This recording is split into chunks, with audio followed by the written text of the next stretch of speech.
हाँ बोलो। हो गया। ठीक है चलो 10वां चैप्टर है इंटरनल ट्रेड। नहीं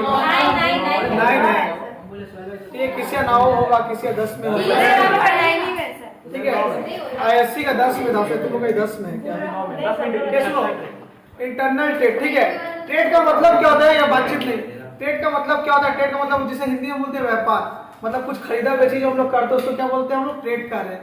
कुछ बाय कर रहे हैं, कुछ परचेस कर रहे हैं। ट्रेड दो तरह का होता है, एक होता है इंटरनल, एक होता है एक्सटर्नल।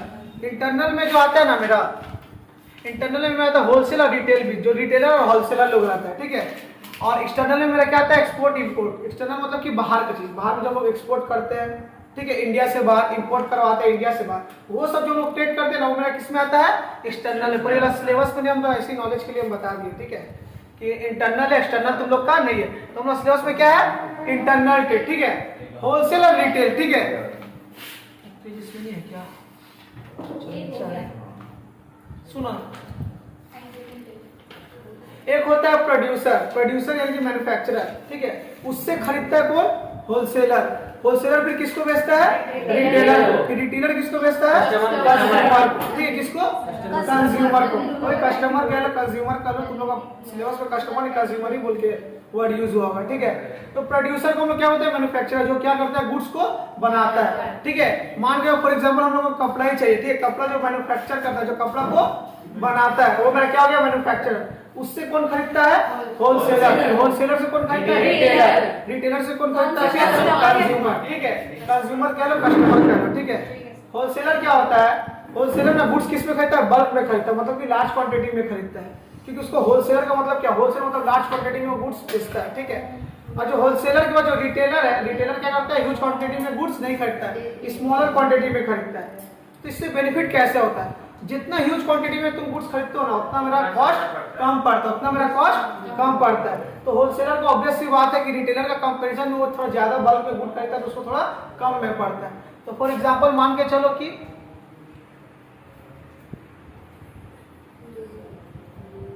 शॉर्ट फॉर्म में लिख रहे, होलसेलर है, रिटेलर है, कंज्यूमर है, ठीक है।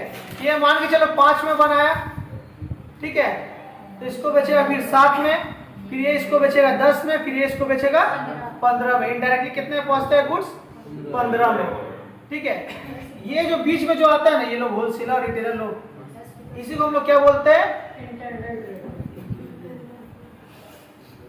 इंटरमीडिएट, ठीक है, इसी को हम लोग क्या बोलते हैं? इंटरमीडिएट। मतलब कि ये जो रीसेल करने के जो बीच में जो आता है ना गुड्स, मतलब कि तुम्हारा मैन्युफैक्चर से होके तुम्हारा कंज्यूमर तक पहुंचने के बीच में जो भी आएगा मेरा, वो मेरा क्या है? इंटरमीडिएट, ठीक है। ये मेरा एग्जाम पे पूछता है, ठीक है, तो ये ध्यान रखना। तो इंटरनल में कौन कौन होता है? तो होलसेलर होता है, तो रिटेलर होता है। होलसेलर वो होता है जो कि ह्यूज क्वांटिटी मतलब कि बल्क में सामान खरीदता है, और रिटेलर क्या होता है कि वो स्मॉलर क्वांटिटी में खरीदता है, ठीक है। तो होलसेलर और रिटेल में क्या क्या है, ठीक है, ये डेफिनेशन तो पता नहीं, पर बाइंग एंड सेलिंग है गुड्स, ठीक है। ट्रेड का मतलब क्या हो गया? Buying and selling goods. किस लिए हम लोग बाइंग सेल करते हैं? दोस्ती यानी के लिए नहीं, क्या करने के लिए? प्रॉफिट अर्न करने के लिए। क्या करने के लिए? प्रॉफिट अर्न करने के लिए। ट्रेड होता है इंटरनल और एक्सटर्नल, ठीक है। तुम्हारा सिलेबस में क्या है? Internal, external. एक्सटर्नल को, इंटरनल का मतलब कि बिजनेस के अंदर क्या हो रहा है, एक्सटर्नल तो बाहरी में क्या होता है? बाहर में से कि तुम्हारा हम लोग एक्सपोर्ट करें, इंपोर्ट करें, तो मेरा किसमें आ जाएगा? एक्सटर्नल में। मतलब कोई गुड्स हम लोग बाहर देश भेज रहे हैं, बाहर देश से परचेस कर रहे हैं, तो मेरा किसमें आएगा? एक्सटर्नल में आ जाएगा। तुम सिलेबस पेपर नहीं है। होलसेल रिटेल में क्या आता है? Purchase and sale of goods in large quantity, ये बता चुके हैं। होलसेल में क्या होता है? लार्ज क्वांटिटी में हम लोग खरीदते हैं, पर इसमें हम लोग किसमें खरीदते हैं? स्मॉलर में। किसमें? स्मॉलर में। द पर्पस इज रीसेल और इंटरमीडिएट यूज, मतलब कि इसमें जो बीच में जो रहता है ये लोग क्या है? इंटरमीडिएट से, मतलब कि लोग बीच का सेलर जो क्या करता है? रीसेल करता है। क्या करता है? रीसेल करता है, मतलब परचेस करेगा उसको ऐसे बेचेंगे जिसको लोग दोबारा रीसेल कर सके। The goods are generally provided to unlimited consumer, ठीक है। अब क्या होता है? होलसेलर क्या करता है? मान एक दो रिटेलर, कुछ लोग का रिटेलर ज्यादा नहीं रहता है, ठीक है। मान लो किसी का एक ही रिटेलर, तो अपने एक रिटेलर को देता है। अब रिटेलर क्या करता है? वो लोग का जो कस्टमर रहता है ना, अनलिमिटेड रहता है, ठीक है। होलसेलर का कस्टमर अनलिमिटेड नहीं रहता, होलसेलर उसका मतलब कि चुनिंदा एक प्रोडक्ट रहता है, तो क्या करते हैं एक दो रिटेलर जो उसका उसको बेचता है, पर रिटेलर का ज्यादा कस्टमर रहता है as compared to wholesaler. Retailer का कस्टमर ज्यादा रहता है, ये ऑब्वियस सी बात है, क्योंकि होलसेलर क्या करता है वो बल्क में सामान बेचता है, तो कस्टमर लोग बल्क में सामान खरीदना नहीं चाहता है, वो लोग एक का दुकान कितना मतलब किससे खरीदेगा, रिटेलर से। तो ये लोग इसीलिए रिटेलर के पास क्या रहता है, अनलिमिटेड कंज्यूमर, मतलब कि अनलिमिटेड क्या रहता है, कस्टमर रहता है। होलसेलर को बोलते हैं होलसेल ट्रेडर्स और रिटेलर को बोलते हैं रिटेलर्स ही बोलते हैं, ठीक है। ये दोनों को हम लोग क्या बोलते हैं, हाँ ठीक है, देख लो यहाँ तक पर देख लो। यस सर, समझ गए, आप पढ़ाते रहिए। ए किसी को पूछना है पूछ रहे हैं, तक किसी को ध्यान दे, आप पढ़ाई दे।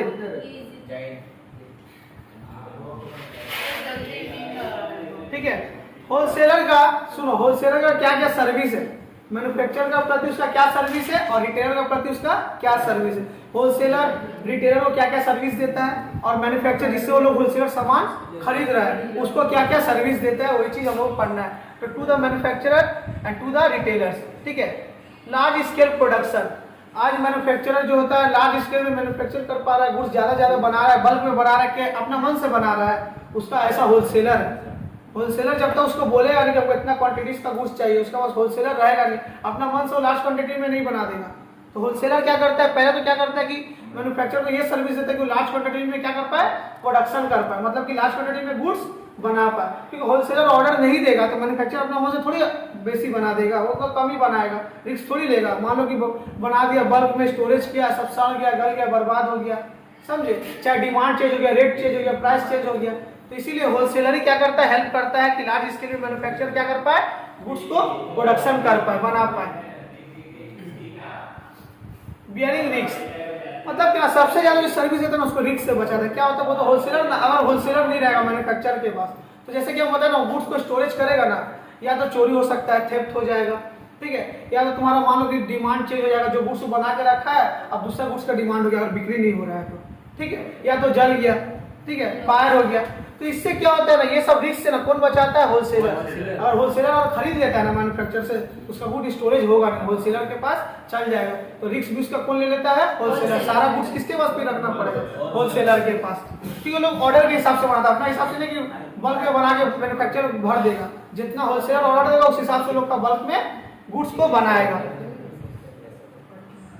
फाइनेंशियल असिस्टेंट, सुनो, होलसेलर क्या करता है, होलसेलर जब मैन्युफैक्चरर से गुड खरीदता है ना तो उसको कैश देना पड़ता है, ये बात बताया, कैश ट्रांजेक्शन में कैश में लेना पड़ता है, ठीक है। पर जब रिटेलर, जब होलसेलर जब रिटेलर को बेचेगा, होलसेलर जब रिटेलर को बेचेगा तो किस में बेचता है, ज्यादातर क्रेडिट में बेचता है, ठीक है। तो मतलब कि होलसेलर के पास ऑप्शन नहीं है, उसको कैश में खरीदना ही पड़ेगा, इनफैक्ट उसको एडवांस देना पड़ जाता है होलसेलर को, ठीक है। होलसेलर को मतलब मिसाल के उसको एडवांस देना पड़ेगा, जब तक वो एडवांस नहीं देगा उसका काम बनेगा नहीं। अब मान लो तुम 1 लाख का ऑर्डर देके चल रहे कि 1 लाख का मेरा गुड्स बना दो, और तुम कुछ एडवांस दे दो, थोड़ी बनाएगा। मान लो 1 लाख बनाया, तुम कहाँ रफू चक्कर हो गए, उसका सब बर्बाद हो जाएगा ना। तो होलसेलर को क्या करना पड़ता है, मैन्युफैक्चरर को एडवांस देना पड़ता है, पर रिटेलर को क्या करना पड़ता है, क्रेडिट में देना पड़ता है। इससे देना पड़ता है ना कि मान लो कि और क्रेडिट में नहीं बेचेगा ना होलसेलर, उसका सामान बिक्री होगा ही नहीं, पड़ा का पड़ा रह जाएगा। तो होलसेलर क्या बोलता है कि रिटेलर तुम मेरा गुड्स ले लो, बेच करके जो पैसा होगा उसमें से फिर हमको दे देना। फॉर एग्जांपल 1 लाख का लेके गया ना, 1 लाख का जैसे मान लीजिए मैं रिटेलर 1 लाख का लेके गया, 1 लाख को बेच के फिर हमको 1 लाख का पहला वाला देगा, फिर दूसरा वाला जो लेगा ना उसका पैसा हमको नहीं देगा, फिर दूसरा वाला हमसे क्रेडिट में ले जाएगा। मतलब कि जब दूसरा वाला ले जाएगा ना तो पहला वाला का आपको पैसा देगा, दूसरा वाला को नहीं देगा, फिर दूसरा वाला बेचेगा, फिर तीसरा वाला जब ले जाएगा तब दूसरा वाला पैसा देगा। एक्चुअली में ऐसे होता है, ठीक है। सुनो, रिटेलर का उसके बाद ये स्टोरेज का भी वही है, सेम केस। स्टोरेज करने से क्या है, स्टोरेज का भी फैसिलिटी कौन देता है, होलसेलर दे देता है। होलसेलर को मैन्युफैक्चरर को रखना नहीं पड़ेगा, तुम बनाओ, जो ऑर्डर दिया सारा चीज गुड्स कौन रखेगा, हम रखेंगे, ठीक है। अवेलेबल कराना गुड्स का, रिटेलर का सुनो क्या सर्विस है, सुनो रिटेलर क्या सर्विस है कि होलसेलर का ना सबसे बड़ी जिम्मेदारी है, रिटेलर जब जब उसको गुड्स मांग रहा है ना उसको तब तक उसको अवेलेबल करवा देना पड़ेगा। मान के चलो कि कोई मान के चलो आज कोई गुड्स मांगा हमसे, हम नहीं दे पाए, ठीक है, कल वो भी कस्टमर को नहीं दे पाएगा, तो उसकी वजह से उसका कस्टमर क्या होगा, खराब होगा, ठीक है। मान के चलो हम बहाना कर देंगे नहीं आज हम गुड्स नहीं दे पाएंगे, कल देंगे, परसों देंगे, उसका आज और कल का बिक्री खराब हो गया, परसों बिक्री भी करेगा। तो ये सब नहीं करना है। रिटेलर का क्या है, तो उसका रेगुलर का कस्टमर रहता है, उसको संग संग रोज गुड क्या करना पड़ेगा, अवेलेबल करवाना पड़ेगा, जो भी तुम बेच रहे हो। मतलब तुम्हारे पास होलसेलर के पास जब जब रिटेलर आएगा तुमको गुड्स देना पड़ेगा, क्योंकि तुम कस्टमर को उसको बेचना है, तुम दोगे नहीं तो दूसरा के पास फिर जाएगा, क्योंकि उसके पास कस्टमर क्या होगा, चल जाएगा उसका कस्टमर, खाली बर्बाद हो जाएगा, तो रिस्क नहीं लेगा, समझे। तो हमेशा तुमको क्या करना पड़ेगा, होलसेलर का ड्यूटी है कि रिटेलर को हमेशा हम क्या करें, गुड्स को अवेलेबल करें, मतलब जब जब हमसे मांगने हैं मेरे पास गुड्स रहना चाहिए। ऐसा नहीं हो कि मेरे पास उससे घूर के चल जाए, घूर के चल जाए तो उसका ही कस्टमर घूर के चल जाएगा, तो भी तुम्हारे पास से घूर जाएगा। ग्रांटेड हम आगे बता चुके हैं। होलसेलर रिटेलर को एक और सर्विस देता है कि वो केट में सामान देता है। क्या करता है, केट में सामान देता है। मार्केटिंग सपोर्ट, सुनो होता क्या है इसमें ना, एक्चुअल में ना होलसेलर रिटेलर ना होलसेलर को क्या करता है, हेल्प करता है। मार्केटिंग मतलब कि बिजनेस को चलाने में होलसेलर का, सुनो होलसेलर क्या करता है, होलसेलर के पास तो होलसेलर किससे कनेक्ट करता है, रिटेलर से। ध्यान दिया, होलसेलर किससे कनेक्ट करता है, रिटेलर से, सिर्फ वो रिटेलर से नहीं कनेक्ट करता है। और प्रोडक्ट एक्चुअल में कंज्यूम कौन करेगा, लास्ट में कस्टमर ना।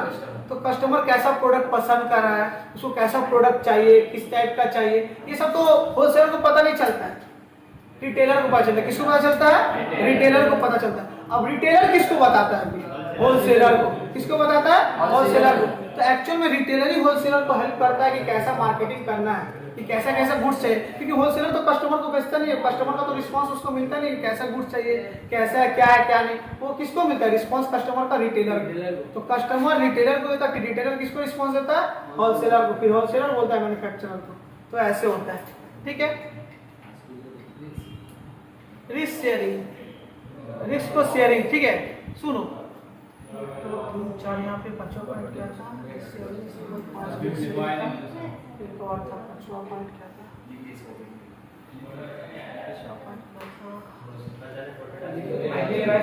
है हम आगे पढ़ाते हुए याद कर रहे। हाँ हाँ बोला नहीं, अब क्या हो गया, छोड़ नहीं, रुको हुआ कहाँ है, आपका आवाज पहुंच रिटेलर का बताना है, आपका आवाज पहुंच ठीक है। चलो तब इतने तक रखो, जाओ बस बस चलेगा, बंद कर दो।